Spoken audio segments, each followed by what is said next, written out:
Hello and welcome to a special interview with the General Secretary of the Communist Party Marxist, Sitaram Yechury for the Wire.in. Writing an essay on his blog on the 7th of November, the Finance Minister said that demonetization was a watershed moment in the history of the Indian economy. Not only had it fulfilled all its objectives, but more importantly, he wrote, it's been actually a shattering blow to the chalta hai attitude of the Indian people to corruption. Now, the key question is, how do top Indian opposition politicians respond to those claims? That's the primary issue I shall discuss today with Sitaram Yechury. Mr. Yechury, I will come one by one to each of the objectives for demonetization outlined by the Prime Minister when he announced the scheme in November last year. But first, as I said a moment ago, Mr. Jetley says this was a watershed moment in the history of the Indian economy, and more importantly, he says it's dealt a shattering blow to the chalta hai attitude of the Indian people to corruption. It is indeed a watershed moment for the Indian economy, because it dealt a shattering blow to the momentum of our GDP growth that was built up for over a decade now. And by this one single move, it shattered your entire what is called the informal economy, which contributes nearly half or more to your GDP, which generates more than 80% of your non-agricultural employment. All that has been completely crippled. So it is indeed a watershed. In the watershed in the reverse direction, your momentum of your GDP growth has been shattered. In other words, it's a watershed moment, but for none of the reasons Arun Jetley says. Absolutely. In fact, for precisely opposite reasons. And for none of the reasons the Prime Minister also enumerated, which you said you will come to. In fact, let's come to the objectives, and I want to ask you one by one whether they've been fulfilled. Now, when the Prime Minister announced demonetization on the 8th of November last year, one of the objectives he outlined was tackling counterfeit money. In the essay that Arun Jetley put up on his blog on the 7th of November, he says that detection of counterfeit money has almost doubled. Note those words, almost doubled. Do you believe that is a significant achievement, or is he making a lot of very little? He is making a lot of very little. And the entire blog is full of statistics. That reminds me of an old English saying, that lies, damned lies and statistics. These are meaningless to the objectives that have been outlined. Counterfeit currency, let's come down to the actual fact. The Indian Statistical Institute, at the time of the demonetization, is estimated to be less than 1% of your cash that is flowing. In fact, 0.02%. 0.028% is what is their estimate. Now, for that, you're making a mountain of a molehill. Now, this this counterfeit currency cannot be done through demonetization, control through demonetization. Within days of demonetization to the 2,000 rupee note, you had counterfeit 2,000 rupee notes surfacing in Bangalore. So you're saying three very important things. First of all, you're saying that the Indian Statistical Institute established that the quantum of counterfeit currency is so marginal, 0.028%, that you don't need to worry about it. Secondly, it's not tackled through demonetization. And thirdly, if the detection levels have only almost doubled, then you haven't even achieved very much. Right. And you have not even been able to plug the holes. How this counterfeit is surfacing, because the new notes are also counterfeit of surface. So the problem continues. Far from being tackled, it continues. Exactly. Let's come to the second objective announced by the Prime Minister on the 8th of November last year, and that was tackling terror funding. Now, on the 4th of November, just a couple of days ago, the Home Ministry announced that what they call LWE, left-wing extremism or Nakshal terror, has gone down by 21%. In August, the Minister of State for Home, Hansraj Ahir, told Parliament that terror levels in Kashmir, he called them violence in Kashmir, had actually gone up compared to last year. So the Home Ministry is saying two different things. LWE terrorism has gone down by 21%, but Kashmir violence, which includes terror, has gone up. This is again a misleading statistic. Let me complete and then you answer. Despite what I've just quoted, in his essay on his blog, Arun Jetley says, and I'm quoting him, the reduction in incidents of stone pelting and protests in Jammu and Kashmir and Nakshal activities in left-wing extremism affected districts, that reduction of both is attributed to the impact of demonetization. Now, do the facts I've quoted corroborate Jetley, or do they actually do the opposite contradict him? Completely opposite contradictory. You see, number one, LWE and terror attacks cannot be compared. LWE is also got a political component to it. And it is through political negotiations, political talks, etc., much of that problem has been controlled in the past and in fact needs to be controlled. So if it's gone down by 21%, that's not nothing attributable to demonetization. It's got nothing to do with demonetization, if it has gone down. Secondly, you take the statistics or the data that the Home Ministry gives you. Before demonetization, the number of terror attacks along the line of actual control or in J&K, and you take it after demonetization, they have virtually doubled number of terror attacks, because there's a fundamental flaw in this. We must understand, Mr. Thapar. The flaw is that terror funding is not done through cash transactions. Terror funding is done through the most sophisticated electronic means, for which we in Parliament had then brought a new law on how to control all that. So it is actually missing the woods for the trees. So once again, you're saying two very important things. First of all, any diminution in LWE extremist terror has got nothing to do with demonetization. It's to do with politics and political change in atmosphere. When it comes to Kashmir, the terror there has increased, it hasn't gone down.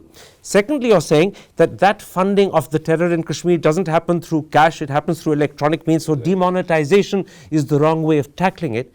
And thirdly, you're saying these two statements made by the Home Ministry actually contradict what Arun Jaitley is saying, they don't confirm it. Exactly. So the government is at odds with itself. It is. That is why government keeps producing these statistics to suit their objectives at a point of time.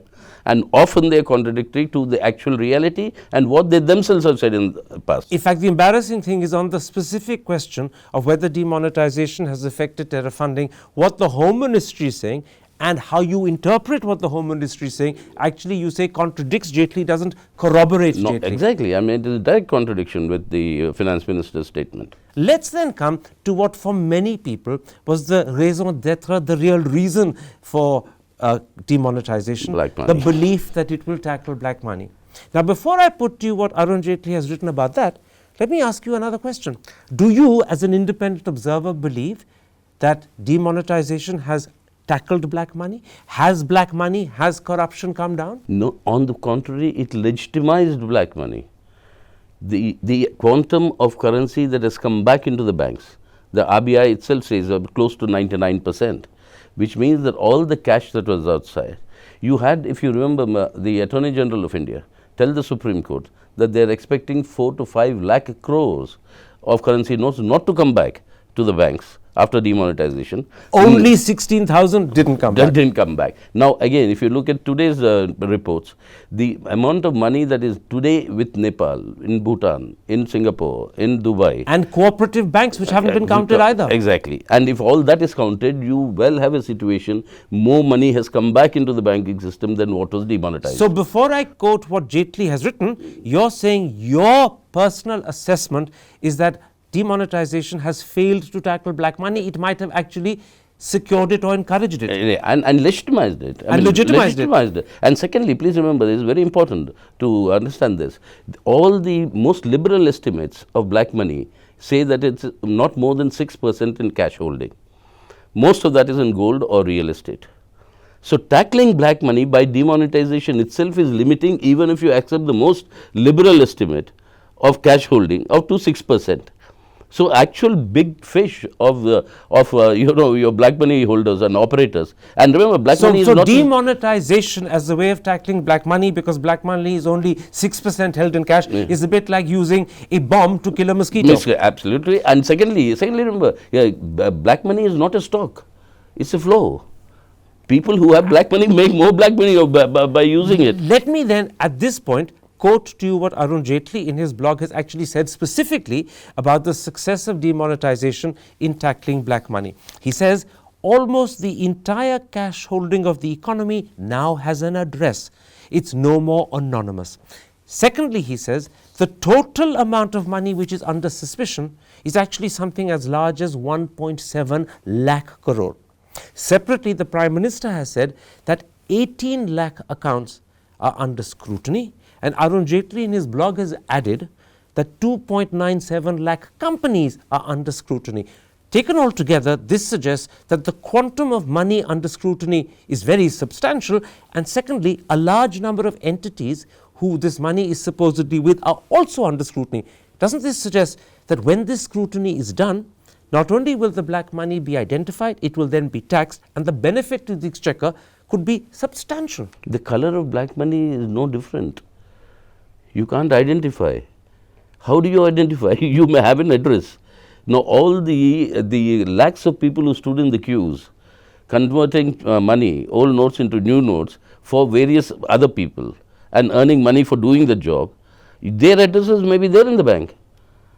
Then where is the if they were mules, they can be made to reveal whose money they were actually depositing, and then you'll get to the address of the actual person, and then you'll identify the black money hoarder. It is so small that each one was depositing that you can't even identify whether it's part of any black money. So you're saying the task is so difficult because there are so many mules to identify. Exactly, and you please remember what Raghuram Rajan had said.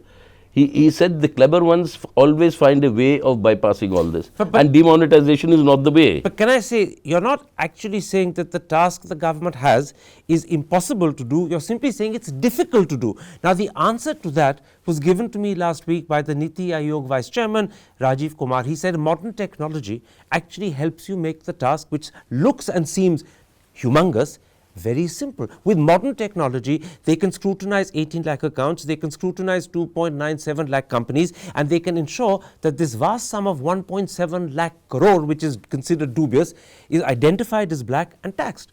But listen, but how was demonetization put into practice? All this doesn't work at all, is immaterial. It was cash to cash. You were depositing your money in cash, old notes, you were getting new money in new notes and cash. And now that cash, if I were to do the change for your black money and give it back to you for a cost or a commission, what are you going to track and how? Well, no, just a moment. You see, it's a simpler thing than that.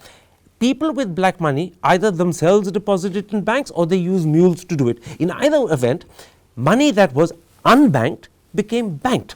The second it became banked, the government has it under its surveillance. Then the government has to admittedly investigate to discover whether it's been taxed or not taxed. If it's taxed, it's white. If it's not taxed, it's black. That scrutiny, I admit, will take time and it is difficult. But Rajiv Kumar says with modern technology, it can be done efficiently and effectively. It may take a year or two to do, but at the end of that, the benefit to the exchequer will be huge. That's Jaitley's point. By the end of it, your growth rate would have dropped below 5%. And then whatever benefit you're talking about, look at the job loss that this is creating. So you're saying it's not worth it? No, A, it's not worth it, and B, along with this move, the government did another thing. It increased your buying of gold limit from 50,000 to 2 lakhs. Now, with this black money, so people have converted from cash to gold. So in other words, that was a mistake because it gave a let out to the people. Exactly. No, if the cash which you're saying is deposited in the bank, no, I don't deposit it in the bank. I go and buy gold. And on so that, you're saying even the prospects of this rather complicated and long procedure succeeding has been spoiled by the fact that the government gave permission to raise the gold holding from 50 to 2 lakh. Without your Aadhaar conditionality, remember. And that was a let out given to people who have black money. Absolutely. Okay, you may be right on that, but let me put to you a point made last week by the Vice Chairman of Niti Aayog, Rajiv Kumar. Sitting exactly where you are, exactly a week ago, he said that actually, and he said he was revealing something brand new, it hadn't been revealed before.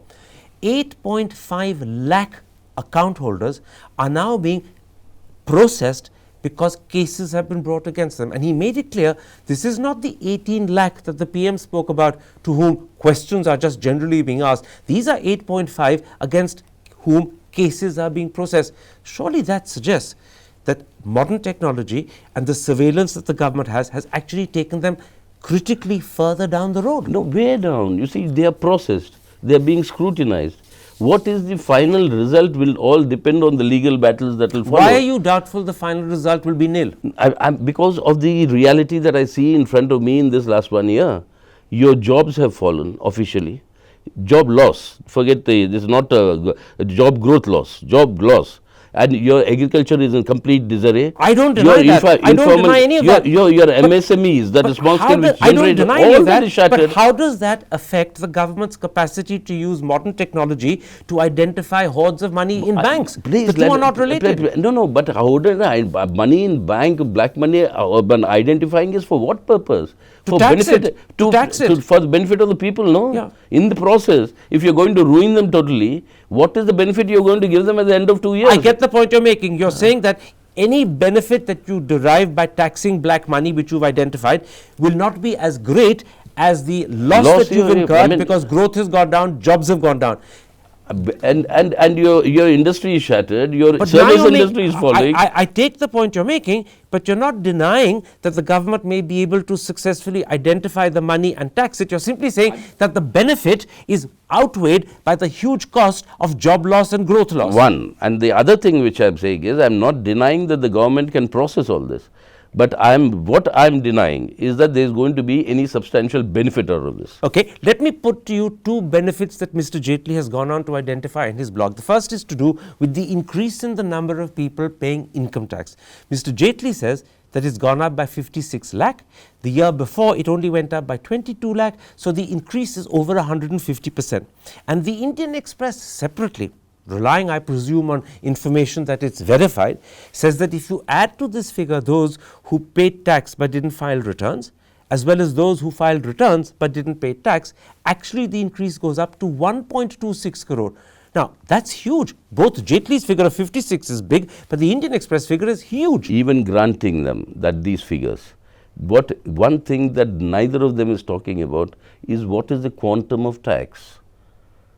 That is not so great, and that's known. Exactly. So the numbers may increase. Surely the quantum of tax is not going to be frozen at this level forever. Once you've identified taxpayers, and these are people who will carry on earning, the tax they pay will grow. So it may not be big this year, but it will be big in future. When in future? The foreseeable future, in the long run, we are all dead, remember. But why do we have to wait to die? This could grow in a year or two. No, I'll tell you this year, by now, by the end of September, the gross tax collections of the government of India are only 40% of what was budgeted.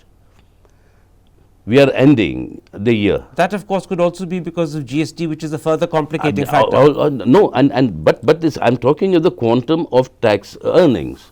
So if that is not going to increase, but you're saying, the numbers increasing makes no sense. But Mr. Yechury, you're saying that even though you seem by implication to accept that the number of taxpayers may have gone up 56 lakh, as Arun Jaitley says, 1.26 as the Indian Express says, 1.26 crore. You're saying if the quantum of tax these people pay is not large, the increase in the fact that more people are filing returns is irrelevant. But I say to you in return, the quantum may not be large this year, it could be large the next year or the year after that.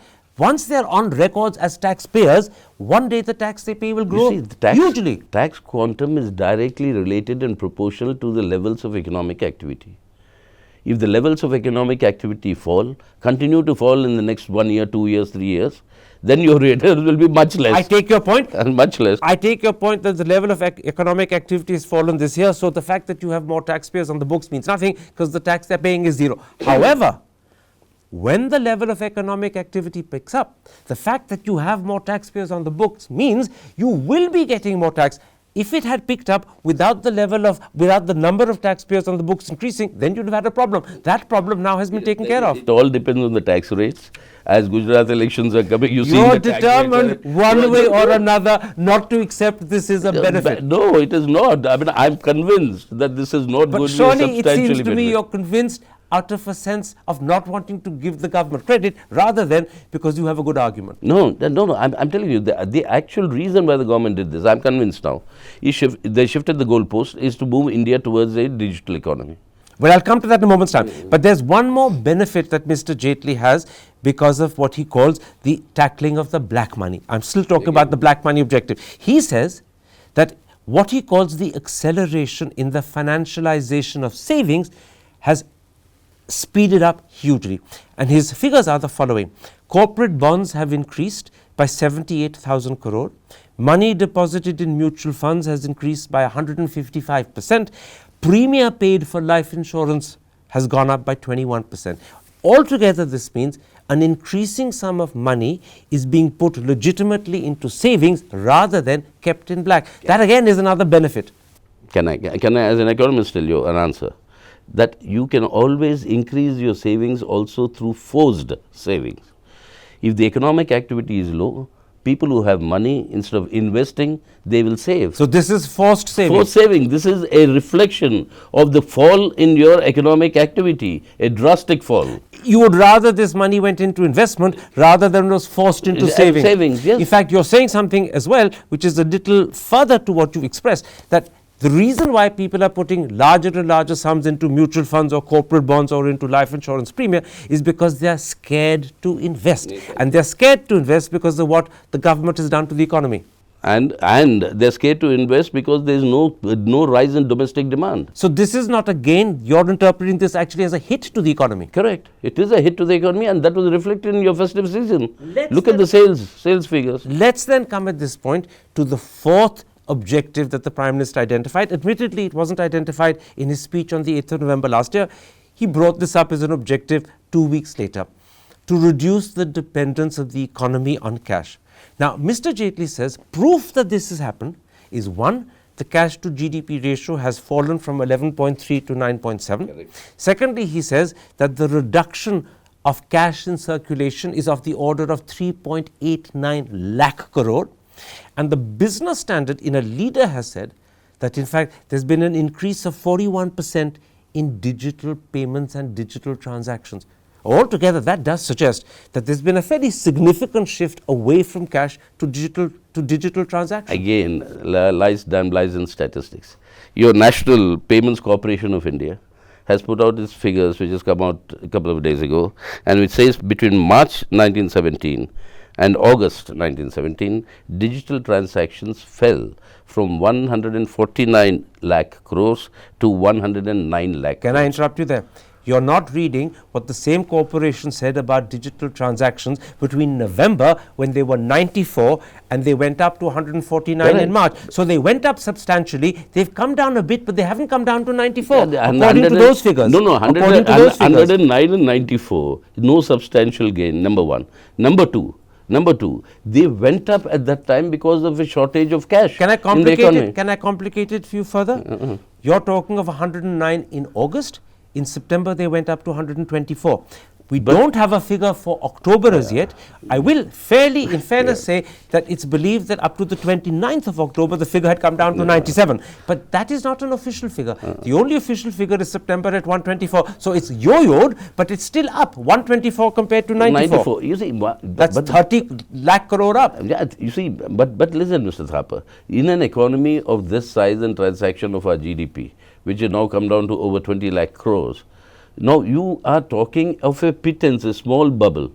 Now what this is not going to sustain. All this does is to give huge profits to your foreign digital transaction companies. Paytm in particular you have in mind. But let me put it like this. You are conceding that there has been some improvement in digital transactions. There's been some diminishment in the use of cash. What you're saying is it's a pittance or a bauble. It doesn't justify demonetization. Number two, as I said, all this depends on various rates, tax rates. After GST coming, your digital transactions will take a much bigger hit because of your GST on digital transactions. So this is not a continuing gain. It's been compromised or countered by GST. So just to sum up this part of the interview, we've talked about the four objectives the government had in mind when they rolled out demonetization. And I'll remind the audience, they were tackling counterfeit currency, tackling terror funding, tackling black money, and finally reducing cash in the economy. Okay. And you're saying, in terms of all four, the gain has been less than substantial, and by no means have these four objectives therefore been effectively tackled. Absolutely, and in fact the cost that we are all paying for it is much more than whatever gain that they are projected to get. Let's come to that cost, because in a sense the opposition critique of demonetization has not so far been in terms of failing to meet its objectives. We've discussed that today. The opposition critique is that actually in the process of demonetization, you badly damage the economy in terms of growth, in terms of employment, in terms of investment, in terms of demand. Now, Mr. Jaitley and the Prime Minister's response is not to deny that there's been adverse effect on the economy, but to say A, it's short term, and B, it's reversed. And they insist that growth for the year as a whole will still be somewhere around 7%, probably just above 7%.